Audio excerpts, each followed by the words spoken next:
ஓம் சக்தி. ஓம் ஆதிபரா சக்தி. ஓம் சக்தியே, மறுவூர் அரசியே, நல்லதே நினைப்போம், நல்லது மட்டுமே நினைப்போம். சக்தி வாக்கு பிள்ளைகளுக்கு இந்த ஆதி சக்தியின் ஆசீர்வாதம் என்றுமே முழுமையாக கிடைக்கும். அன்பு பிள்ளையே, இன்று உன் தாயானவள் உன் குலதெய்வ வாக்கினை அல்லவா உனக்கு கொண்டு வந்திருக்கின்றேன். நீண்ட நாட்களுக்கு பிறகு உன்னுடைய குலதெய்வத்திடம் இருந்து உனக்கான நல்ல செய்தி ஒன்று வந்திருக்கிறது.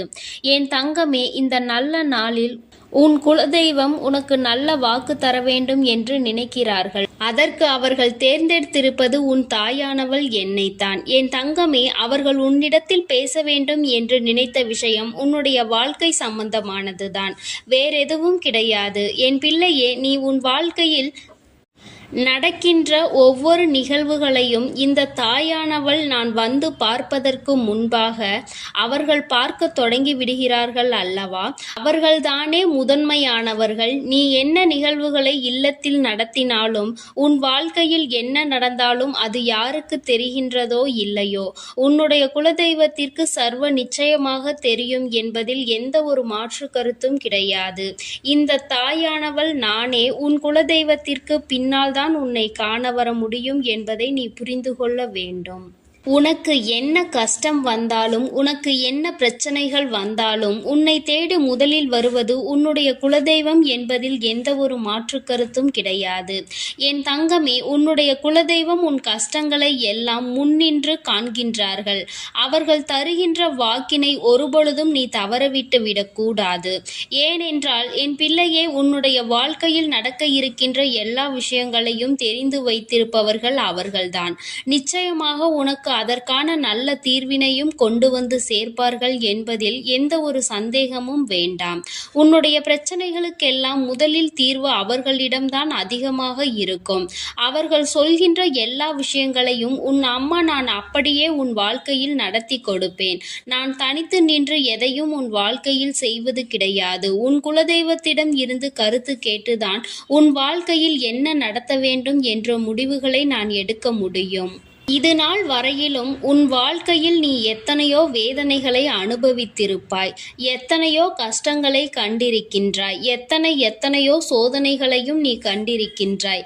பல சோதனைகளை கண்டு இந்த வாழ்க்கையில் நீ வெற்றி பெறக்கூடிய சூழ்நிலையை இப்பொழுதுதான் உணரத் தொடங்கி இருக்கின்றாய்.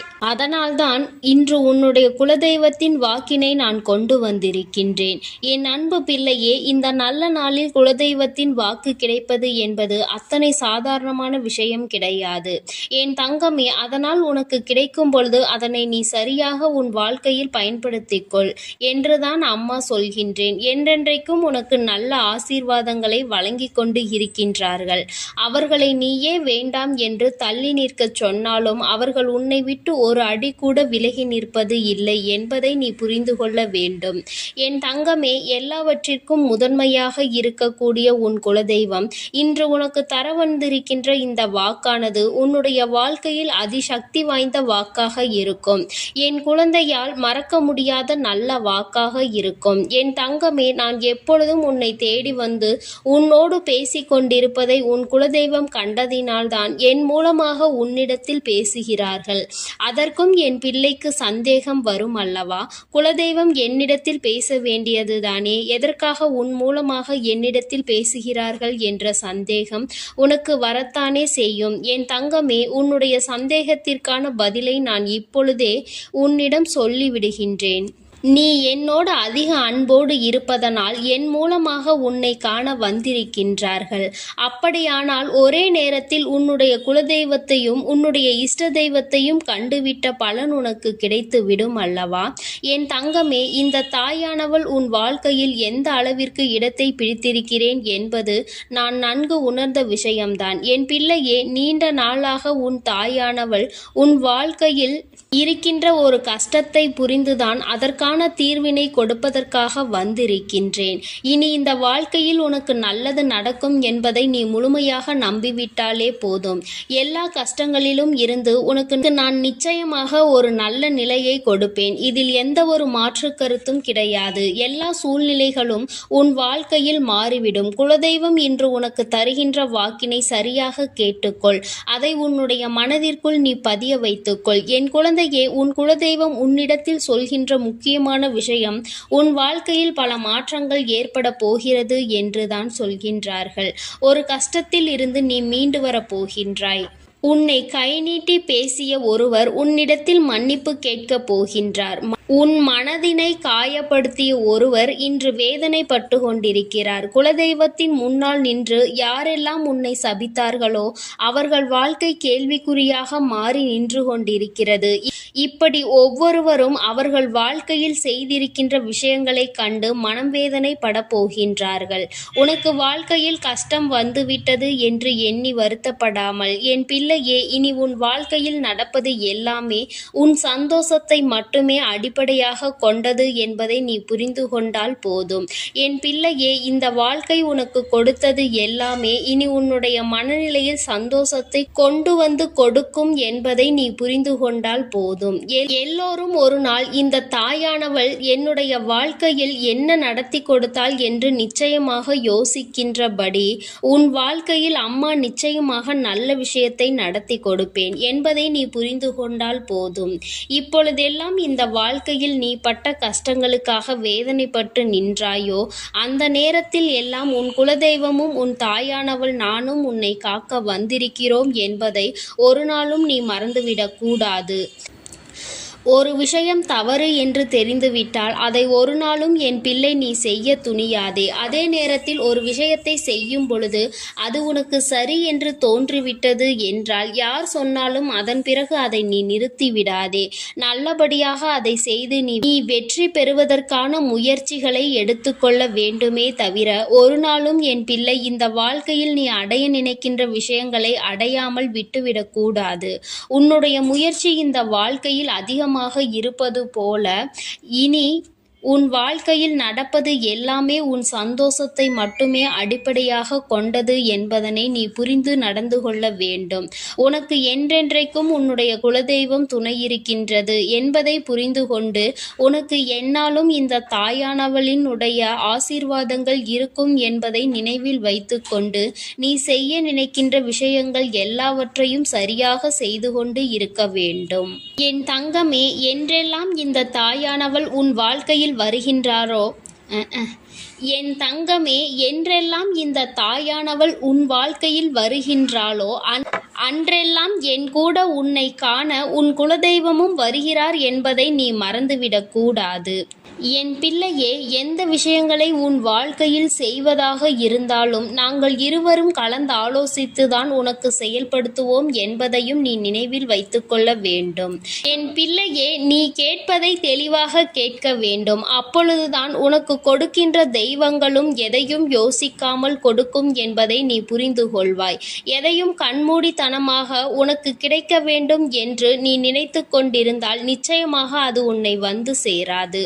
உனக்கு பிறகு அதனால் நீ படுகின்ற கஷ்டங்களை நாங்கள் வேடிக்கை பார்க்க முடியாது.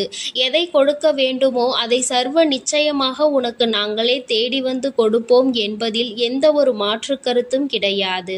என் தங்கமே, இந்த வாழ்க்கையில் உனக்கு நடந்துவிட்ட எல்லா விஷயங்களிலும் இருந்து நீ நல்லபடியாக மீண்டு வரப் போகின்றாய். அவர் உன் வாழ்க்கையில் உனக்கு கஷ்டங்களை கொடுக்கிறார் என்று நீ நினைத்து விடாதே. அவர்கள் நிச்சயமாக உன்னை நினைத்து வருத்தப்படதான் செய்கின்றார்கள். உனக்கு நல்ல நேரம் ஆரம்பித்து விட்டது என்பதை தான் உன் குலதெய்வம் இன்று நான் உன்னிடத்தில் சொல்ல வந்தேன். இனி எந்த சூழ்நிலையிலும் நீ கவலைப்படாமல் இரு. நான் உன் வாழ்க்கையை உயர்நிலைக்கு கொண்டு செல்ல போகின்றேன்.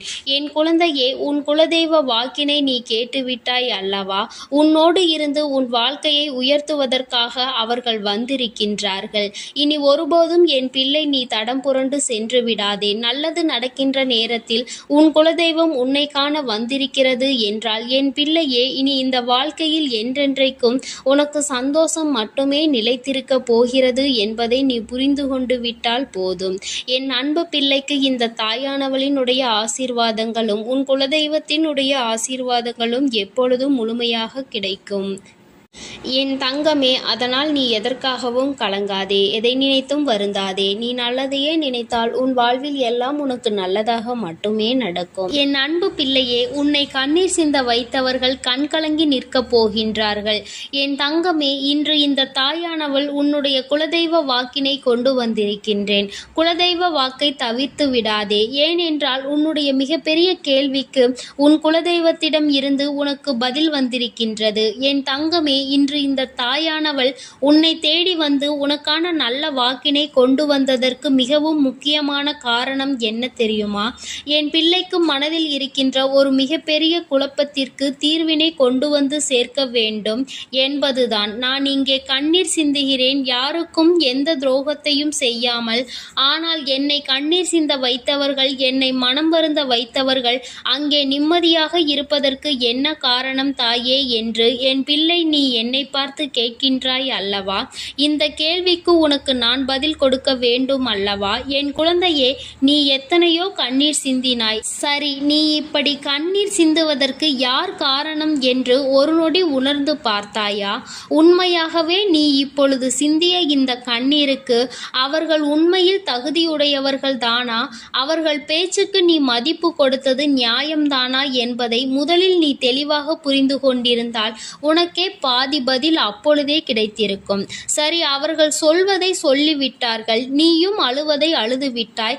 இப்பொழுது உன் குலதெய்வம் இதற்கு பதில் சொல்ல வந்ததற்கு காரணம் என்ன தெரியுமா? இது உன் குலதெய்வத்தின் வார்த்தைகளுக்கு உன் வாழ்க்கையில் இடம் கொடுக்க வேண்டிய காரியமாக மாறிவிட்டது. ஏனென்றால் இந்த பிரச்சனைகள் உன் குலத்தில் இருக்கின்ற பிள்ளைகளுக்கு இடையே ஆனது. குலதெய்வம் 2 பேருக்குமே தெய்வமாக உனக்கு இருக்கலாம், அவர்களுக்கு இல்லாமலும் போகலாம். ஆனால் உன் குலதெய்வம் அப்படி அல்ல. இருவருக்குமே உன் குலதெய்வம் ஒன்று என்பதனால் இப்பொழுது அவர்கள் இதற்கு பதில் தர வேண்டிய கட்டாயம் வந்துவிட்டது. நீ சிந்திய கண்ணீர் அவர்கள் மனதை அல்லவா ரணமாக்கிவிட்டது. நீ தேவையோடுதான் கண்ணீர் சிந்தினாய், தேவையில்லாமல் கண்ணீர் சிந்தவில்லை. இதுவெல்லாம் அவர்களுக்கு நன்றாக தெரியும். என் குழந்தையே, நீ தவறுகள் செய்திருந்தாலும் சரி, தவறுகள் செய்யாவிட்டாலும் சரி, அதற்கு என்ன விஷயங்கள் என்ன காரணங்களாக உன் வாழ்க்கையில் வந்தாலும் அதை நீ சரியான கோணத்தில் எதிர்கொண்டு இருக்க வேண்டுமே தவிர ஒருபொழுதும் அழுது உன்னுடைய நிலையில் இருந்து நீ இறங்கி வந்திருக்க கூடாது. என் குழந்தையே, நீயாகவே உன்னுடைய நிலையில் இருந்து இறங்கி வந்ததனால் இன்று உனக்கு இருக்கின்ற கஷ்டங்கள் ஏராளமாகிவிட்டது. நீ இந்த நிலையில் இருக்க வேண்டும் என்று எண்ணி அவர்கள் இந்த காரியங்களை செய்தார்கள். இப்பொழுது சந்தோஷமாக அவர்கள் இருக்கின்றார்கள். அவர்களுக்கு சந்தோஷத்தை கொடுத்துவிட்டு நீ இங்கே வேதனைப்பட்டு கொண்டிருக்கிறாய் என்றுதான் உன்னுடைய குலதெய்வம் சொல்கின்றார்கள். அது மட்டும் அல்லாமல் நீ இன்னமும் சில செயல்களை வேண்டாதவைகளாக செய்து கொண்டிருக்கிறாய் என்று அவர்கள் மனம் வருத்தப்படுகின்றார்கள். யாருக்கு என்ன பிரச்சனை என்றாலும் அதை இழுத்து உன் தலையில் போட்டுக்கொள்வதே மிகப்பெரிய வேதனைக்குரிய செயலாகும். அவர்கள் நினைக்கின்றார்கள், அடுத்தவர்கள் படுகின்ற கஷ்டங்களை பார்த்து மனம் இறங்குவதில் தவறில்லை. அதற்கு அவர்கள் உன்னிடத்தில் உதவிகள் கேட்டால் மட்டும்தானே செய்து கொடுக்க வேண்டும். மாறாக நீயாகவே உள்ளே நுழைந்து அவர்களுக்கு உதவுகிறேன் என்று சொல்லிவிட்டு நாளை உன்னுடைய கஷ்டங்களுக்கு யாரும் உனக்கு உதவிக்கு வராமல் நீ நிற்கும் பொழுது அது எத்தனை பெரிய வேதனையாக இருக்கும் என்பதை உன்னால் புரிந்து கொள்ள முடியும். அதற்காக கைமாறு கருதாமல் உதவி செய்ய வேண்டும் என்று சொல்லி இருக்கின்ற பொழுது நீ உதவிகளை செய்யக்கூடாது என்று சொல்கின்றேனே என்று என் பிள்ளை நீ நினைக்கலாம். என் தங்கமே, வாழ்க்கையில் இப்பொழுதெல்லாம் பல மாற்றங்கள் வந்துவிட்டது. முன்பு போல இப்பொழுது இருக்கின்றவர்கள் எல்லாம் இல்லை. ஒரு உதவியை செய், அதற்கு கைமாறு எதிர்பார்ப்பது மட்டும் அல்லாமல் அந்த உதவிகளை செய்தவர்களுக்கே குழி தோண்ட நினைப்பதுதானே இப்பொழுது இருக்கின்ற மனிதர்களின் மனநிலையாக இருந்து கொண்டிருக்கிறது. அடுத்தவர்கள் வாழ்க்கையில் கெடுதல் நினைக்க ஒருவரும் ஒரு அளவு கூட சிந்திப்பது கிடையாது. யாருக்கு வேண்டுமானாலும் என்ன வேண்டுமானாலும் செய்ய நினைக்கிறார்கள். அதனால் அவர்கள் நினைக்கின்ற விஷயங்கள் எல்லாம் சரிதான் என்று எல்லாவற்றையும் விட்டுவிடக் கூடாது என்றுதான் உன் குலதெய்வம் சொல்கின்றார்கள். வேண்டியவர்கள் வேண்டாதவர்கள் என்றெல்லாம் இப்பொழுது கிடையாது. உண்மையில் எவரினுடைய வார்த்தைகள் உனக்கு ஆறுதலையும் அன்பையும் கொடுக்கின்றதோ அவர்கள் மட்டுமே உனக்கு வேண்டிய வேண்டியவர்கள். உனக்கு யாருடைய வார்த்தைகள் உனக்கு வேதனைகளை அதிகமாக கொடுக்கின்றதோ அவர்கள் உனக்கு வேண்டாதவர்கள். இப்பொழுதெல்லாம் இப்படிதான் உனக்கு இருக்கின்ற உறவுகளை கணிக்க வேண்டுமே தவிர ஒருபொழுதும் நீ உறவுகள் என்று எண்ணி தேவையில்லாத நட்புகளை வளர்த்து கொள்ளாதே. என் பிள்ளையே, தெரியாதவர்கள் கூட ஓடி வந்து உதவிகளை செய்து கொடுத்து விடுவார்கள். தெரிந்தவர்கள் இங்கே உதவிகளை செய்வது கிடையாது. தெரிந்தவர்கள்தான் அடுத்தவர்களுக்கு உதவிகளை செய்தால் எங்கே அவர்கள் வாழ்க்கையில் முன்னேற்றம் வந்துவிடுமோ என்று எண்ணி அதை செய்ய மறுக்கின்றார்கள். என் தங்கமே, இதையெல்லாம் இனிமேல் உன் வாழ்க்கையில் நடக்க இருக்கின்ற விஷயங்கள். அதனை உனக்கு புரிய வைக்க வேண்டும். அதன் பிறகாவது என் பிள்ளை இந்த வாழ்க்கையில் என்ன நடந்து கொண்டிருக்கிறது என்பதை புரிந்து கொண்டு அதற்கு ஏற்றது போல நீ வாழவும் தொடங்கி விடுவாய். இனியும் இந்த சூழ்நிலைகள் இப்படியே இருக்கும் என்றால் நீ உன்னுடைய மனநிலையில் மாற்றங்களை கொண்டு வர வேண்டும். நான் இப்படிதான் இருப்பேன், இப்படிதான் வேதனையை அனுபவிப்பேன் என்றால் யாராலும் உன்னை எதுவும் செய்துவிட முடியாது அல்லவா? உன்னுடைய குலதெய்வம் அதை தான் சொல்லி அங்கே வேதனைப்பட்டு கொண்டிருக்கின்றார்கள். அதனால் என் குழந்தையே, இனி ஒருபொழுதும் இந்த வாழ்க்கையில் உனக்கு கிடைத்த கஷ்டங்களை எண்ணி வேதனைப்படாமல் இனி உன்னுடைய வாழ்க்கையில் உன்னை தூக்கி நடத்துகின்ற தெய்வமாக நான் இருப்பேன் என்பதை நீ மனதில் வைத்து கொண்டு உனக்கு செய்கின்ற விஷயங்களை எல்லாம் பார்த்து நீ கணக்கில் எடுத்துக்கொள்ள வேண்டாம். யாரை விட்டுவிட வேண்டும் என்பது உன்னுடைய கையில்தான் இருக்கிறது. எல்லாவற்றிற்கும் மேலாக இந்த வாழ்க்கை உனக்கு கொடுக்க நினைத்த சோதனைகளை எல்லாம் நீ கடந்து வந்து யார் உன்னை அள வைத்தார்களோ அவர்கள் முன்னிலையில் நீ வாழ்ந்து காட்ட வேண்டும். உன் குலதெய்வம் இன்னொன்றையும் சொல்லி இருக்கின்றார்கள். உன்னை கண்ணீர் சிந்த வைத்தவர்கள் அங்கே மிகுந்த மனவேதனைக்கு ஆளாகி நிற்கப் போகின்றார்கள். அடுத்தவர்களுக்கு வேதனையை கொடுப்பதற்கு முன்பாக சற்று சிந்தித்து இருந்தால் இன்று அவர்கள் நல்ல நிலைக்கு வந்திருப்பார்கள். ஆனால் அவர்கள் இன்று உன் குலதெய்வத்தின் கையால் தண்டனை பெறுவதற்கு தயாராக நிற்கின்றார்கள். இனியாவது இந்த வாழ்க்கையை பற்றிய கவலை மற்றவர்கள் மீது செலுத்தாமல் உனக்கு நல்லபடியாக இருக்கும் என்பதை நீ மனதார நம்பிவிட்டால் போதும். எப்பொழுதுமே உனக்கு மன நிம்மதி கிடைக்கும். உன் குலதெய்வம் உனக்கு துணையாக இருக்கின்றது. உன் குலத்தில் இருக்கின்றவர்கள் தானே என்று அவர்கள் யாரையும் விட்டுவிடுவதில்லை. அவர்கள் தவறு செய்கின்றவர்களுக்கு தண்டனை என்ற ஒன்று எப்பொழுதும் கிடைத்தே தீரும் என்றுதான் சொல்கின்றார்கள். அந்த தண்டனையை அவர்கள் இந்த வாழ்க்கையில் அனுபவித்தே தீருவார்கள் என்பதிலும் எந்த மாற்று கருத்தும் கிடையாது. எதுவாக இருந்தாலும் இல்லையே, நீ மட்டும் மனதார எந்த துரோகத்தையும் செய்து விடாதே. இனி இந்த வாழ்க்கை உனக்கு நல்லதை கொடுக்க வேண்டும் என்றால் கெட்ட மனிதர்களிடம் இருந்து சற்று ஒதுங்கி இருக்க பழகிக்கொள். அவர்களை பற்றி தெளிவாக புரிந்து கொண்டு அவசரப்பட்டு நீ அழுது உன்னுடைய பலவீனத்தால் உன் சந்தோஷத்தை நீயே இழந்து விடாதே. என் அன்பு பிள்ளைக்கு இந்த தாயானவளினுடைய ஆசீர்வாதங்களும் உன் குலதெய்வத்தினுடைய ஆசீர்வாதங்களும் எப்பொழுதும் முழுமையாக கிடைக்கும். என் தங்கமே, அதனால் நீ எதற்காகவும் கலங்காதே, எதை நினைத்தும் வருந்தாதே. நீ நல்லதையே நினைத்தால் உன் வாழ்வில் எல்லாம் உனக்கு நல்லதாக மட்டுமே நடக்கும். என் அன்பு பிள்ளையே, இன்று உன்னுடைய குலதெய்வத்திடம் இருந்து ஒரு முக்கியமான செய்தியோடு வந்திருக்கிறேன். அவர் உன்னுடைய வாழ்க்கை சம்பந்தமான ஒரு செய்தியினை தான் கொண்டு வந்திருக்கிறார். என் தங்கமே, என் மூலமாக அதனை உனக்கு தெரிவிக்க வேண்டும் என்று அவர்கள் ஆசைப்படுகின்றார்கள். ஏனென்றால் இந்த வராகியாகிய என்னுடைய ஆசீர்வாதங்களும் என்னுடைய உதவியும் சேர்ந்து உனக்கு கிடைக்க வேண்டும் என்று அவர்கள் நினைக்கின்றார்கள். அதனால்தான் என் மூலமாக உனக்கு அதனை தெரிவிக்க நினைக்கின்றார்கள். என் குழந்தையே, உன்னுடைய வாழ்க்கை இன்றிருக்கின்ற சூழ்நிலையை பார்த்து அவர்கள் மிகுந்த மனவேதனை அடைகின்றார்கள். ஏனென்றால் தேவையில்லாத அர்த்தமில்லாத கோபங்களினால் உன்னுடைய வாழ்க்கை இன்று தலைகீழாக மாறி கிடக்கின்றது. உன்னுடைய உண்மையான அன்பினை ஏற்றுக்கொள்ள முடியாமல் அதற்கு மதிப்பு கொடுக்காமல் தேவையில்லாத கோபதாபங்களால் உன்னை பிரிந்து உன்னுடைய உறவுகள் இருந்து கொண்டிருக்கிறது. என் தங்கமே, உன்னுடைய குலதெய்வம் இவற்றையெல்லாம் பார்த்து கொண்டுதான் இருக்கிறது. அவர்களுக்கு தெரியும் அல்லவா யார் மீது தவறு இருக்கின்றது, யார் மீது தவறு இல்லை என்று. என் தங்கமே, உன் மீது தவறு இல்லை என்பதை அவர்கள் நன்றாக புரிந்து கொண்டுதான் இப்பொழுது உன்னோடு பேச, உனக்கு நல்ல வாக்கு கொடுக்க, உன் மனதிற்கு நல்ல ஆறுதல் கொடுக்க வந்திருக்கின்றார்கள். உன்னுடைய மனதில் இருக்கின்ற வேதனைகளை அவர்களை விட வேறு யாராலும் உணர்ந்து கொள்ள முடியாது. உன்னுடைய குலத்தினை காக்கின்ற தெய்வம் இன்று நீ உன்னுடைய குலத்தோடு ஒன்றுபட்டு இல்லாமல் பிரிவினையில் இருப்பதைக் கண்டு அவர்கள் சிறிது மனவேதனையில் இருந்து கொண்டுதான் இருக்கின்றார்கள். ஆனாலும் உன் மீது தவறு இல்லை, உன்னை சுற்றி இருப்பவர்கள் மீதுதான் தவறு இருக்கின்றது. நயவஞ்சகத்தால் உன்னை வீழ்த்த நினைத்தவர்களை தான் நீ விட்டு பிரிந்திருக்கிறாய் என்பதும் அவர்களுக்கு நன்றாக தெரியும். அதனால்தான் அந்த நயவஞ்சகர்களை விட்டுவிட்டு உன்னிடம் பேசுவதற்காக ஆசைப்படுகின்றார்கள். என் குழந்தையே, அவர்கள் சொன்னதை நான் உன்னிடம் சொல்கிறேன், கேள். என் பிள்ளையே, நீ உன்னுடைய வாழ்க்கையை நல்லபடியாக இந்த தாய் நான் உன்னுடைய குலதெய்வம் அமைத்து கொடுத்தபடி தான் வாழ வேண்டும் என்று ஆசைப்படுகின்றாய். ஆனால் உன்னை சுற்றி இருப்பவர்கள் உன்னை வாழ விடாமல் தடை செய்து கொண்டிருக்கின்றார்கள். நீ என்ன செய்தாலும் உனக்கு இடைஞ்சல்கள் தான் கொடுத்து கொண்டிருக்கின்றார்கள். அவர்கள் என்னை தான் வணங்குகிறார்கள். நான் அவர்களுக்கு நல்ல புத்தியை தான் கொடுத்தேன்.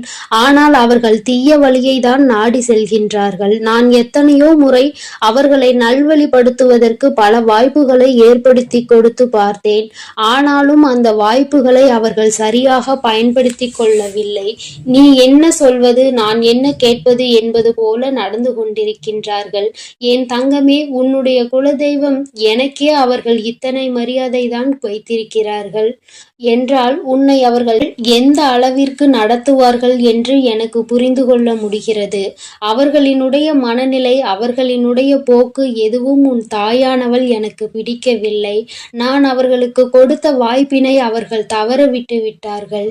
இனிமேல் நான் உன் குலத்தை காக்கின்ற தெய்வமான அவர்களுக்கான தண்டனையை நான் கொடுக்க வேண்டியதாக இருக்கின்றது. நான் சில தண்டனைகளை மறைமுகமாக கொடுத்து பார்த்தேன். ஆனால் அந்த தண்டனையை அவர்கள் கொஞ்சம் கூட மதிக்கவும் இல்லை. அந்த தவறுகளை திரும்ப திரும்ப செய்து கொண்டேதான் இருக்கின்றார்கள்.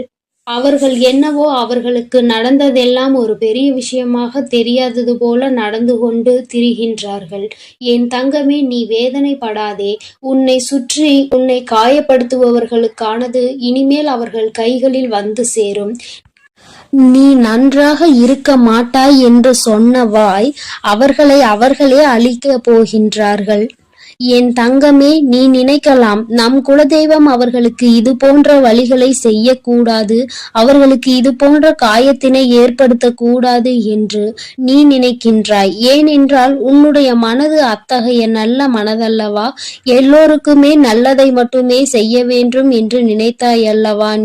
நீ நினைத்ததன் பலன்தான் இன்று அனுபவித்துக் கொண்டிருக்கிறாய். ஆனால் நீ நினைத்தது யாருக்காக என்பதை ஒரு முறை சிந்தித்திருக்க வேண்டும்.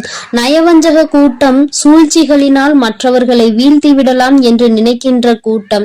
எத்தனை கஷ்டங்கள், எத்தனை சோதனைகளை கொடுத்தாலும் அதிலும் திருந்தாத கூட்டம். அவர்களுக்காக அல்லவா நீ உதவிகளை செய்ய நினைக்கின்றாய்? அவர்களுக்காகத்தானே இப்போது இரக்கப்படுகின்றாய்? நீ செய்த நன்றியை ஒரு சிறிதளவு கூட மதிக்காதவர்கள் நீ செய்த உதவியை ஒரு சிறு துளியேனும் மதிக்காமல் உனக்கு ஒரு சிறு துளி கூட நன்றி என்கின்ற உணர்வினை காட்டாமல் இருக்கின்றார்கள். எத்தனை செய்தாலும் இனியும் அவர்களுக்கு அந்த நன்றி இருக்க போவதில்லை. எதிர்பார்ப்பதும் தவறான விஷயம். ஏனென்றால் அவர்களுக்கு மனித குணம் என்பது இல்லாமல் போய்விட்டது. அவர்கள் தீய சக்தியின் பிடியில் இருந்து கொண்டிருக்கின்றார்கள். அதனால் அவர்களை தீய சக்தியின் பிடியில் இருந்து மீட்டெடுப்பதோடு மட்டுமல்லாமல் நல்ல பாடத்தினை புகட்ட வேண்டுவது உன்னுடைய குலதெய்வத்தினுடைய கடமையாக இருக்கின்றது.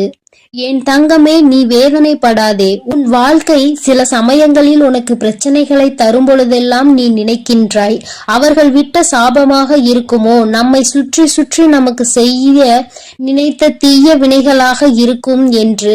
என் தங்கமே, நிச்சயமாக அவர்களின் சாபங்களோ அவர்கள் தீய வினைகளும் ஒருபோதும் உன் வாழ்க்கையில் பலிக்காது. இதுவரை பலிக்கவும் இல்லை. உன்னுடைய வாழ்க்கையில் நடந்து கொண்டிருக்கின்ற பிரச்சனைகளுக்கு உன்னோடு இருப்பவர்களே காரணமாக இருக்கின்றார்கள். அர்த்தமற்ற கோபங்கள், தேவையில்லாமல் மற்றவர்களின் பேச்சை கேட்பது, இது போன்ற செயல்களால் உன்னுடைய உண்மையான அன்பினை வெறுத்து ஒதுக்கி இப்பொழுது வாழ வழியில்லாமல் தவித்து நின்று கொண்டிருக்கிறார்கள். உன்னை பிரிந்தவர்கள் நன்றாக இருக்கின்றார்கள் என்று நீ ஒருபோதும் எண்ணி விடாதே. நான் என் குழந்தையை வேதனைப்படுத்தியவர்களுக்கு நிச்சயமாக சந்தோஷத்தினை ஒருபோதும் வழங்கிவிட மாட்டேன். அது எத்தனை பெரிய தவறு என்பதை அவர்கள் நிச்சயமாக உணரும் வரை இந்த தாயானவள் அவர்களுக்கு பாடத்தினை புகட்டி கொண்டுதான் இருப்பேன். என் குழந்தையே, உன்னுடைய குலதெய்வமான நான் இனிமேல் உன் வாழ்க்கையில் நடக்கின்ற பல நல்ல நிகழ்வுகளுக்கு பொறுப்பெடுத்துக் கொள்கிறேன். நீ சந்தோஷமான மனநிலைக்கு மாறப் போகின்றாய். உனக்கு தீங்கு செய்ய நினைத்தவர்கள் அதற்கான பலனை அனுபவிக்க போகின்றார்கள். உன்னை விட்டு பிரிந்த வாழ்க்கை மீண்டும் உன்னிடமே வந்து சேரப் போகின்றது. நீ உனக்கு யாரெல்லாம் நல்லது செய்யவில்லை, உன்னை பழிவாங்க வேண்டும் என்று நினைத்தார்கள், உனக்கு தீங்கு செய்ய வேண்டும் என்று நினைத்தார்கள் என்று நினைக்கிறாயோ, அவர்களை எல்லாம் நினைப்பதை முதலில் நிறுத்திவிடு. அவர்களை எல்லாம் ஒரு ஆளாக நீ மதிக்கவே வேண்டிய அவசியம் இல்லை. உன் முன்னால் வந்து நின்றால் கூட யாரோ என்று கடந்து சென்று கொண்டே இரு. ஒருபோதும் அவர்களினுடைய உறவை நீ ஒட்டிக்கொள்ள வேண்டும் என்று நினைக்க தேவையில்லை. இந்த உறவு உன் வாழ்க்கை முழுவதும் தொடரப்போவதும் இல்லை. நிச்சயமாக ஏதாவது ஒரு இக்கட்டான கட்டத்தில் உன்னை யார் என்று தெரியாதது போல நடந்து கொள்வார்கள். நிறைய அதற்கான வாய்ப்புகள் இருக்கின்றது. இன்றிருக்கின்ற மனிதர்களின் மனநிலை எல்லாம் அப்படிதான் இருக்கிறது. எல்லாம் தனக்கு மட்டும்தான், வேறு யாருக்கும் எதுவும் கொடுக்க கூடாது என்ற எண்ணம் அவர்களுக்குள் இருக்கும் வரை அவர்கள் வாழ்க்கையில் ஒருபோதும் எந்த ஒரு முன்னேற்றத்தையும் கண்டுவிட முடியாது. என் குழந்தைகளை, நான் என்னுடைய குடும்பம் ஒற்றுமையாக இருக்க வேண்டும் என்றுதான் ஆசைப்பட்டேன்.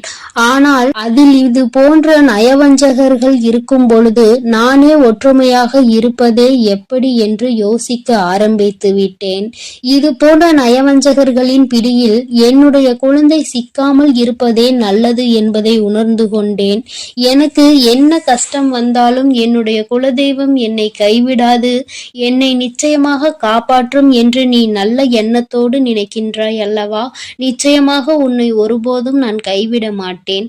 அதே சமயத்தில் உன் குடும்பத்திலேயே இருப்பவரே அவருக்கு நல்லது செய்வேன் என்று நினைத்து கொண்டு அவர் மனதில் எந்த ஒரு நல்ல எண்ணங்களும் இல்லாமல், நேர்மை என்பது துளி கூட இல்லாமல் செயல்களை செய்து கொண்டு இருக்கும் பொழுது ஒருபோதும் என்னுடைய ஆசிகள் அவர்களுக்கு கிடைக்காது. என் தங்கமே, உன்னுடைய குலதெய்வத்தினை வாக்கினை கேட்டாய் அல்லவா? ஒருபோதும் உனக்கு நயவஞ்சகத்தை செய்பவர்கள், உனக்கு துரோகத்தை செய்ய நினைப்பவர்களுக்கு அவர்கள் ஒருபோதும் துணை போகவும் மாட்டார்கள். அவர்களுக்கு எந்த ஒரு நல்ல விஷயங்களையும் செய்து கொடுக்கவும் மாட்டார்கள். உன்னுடைய உண்மையான பக்திக்கு நிச்சயமாக அவர்கள் நல்ல பலனை கொடுப்பார்கள். அதனால் நீ துரோகிகளை நினைத்து வருத்தப்படாதே, அவர்களை நினைத்து வேதனைப்படாதே.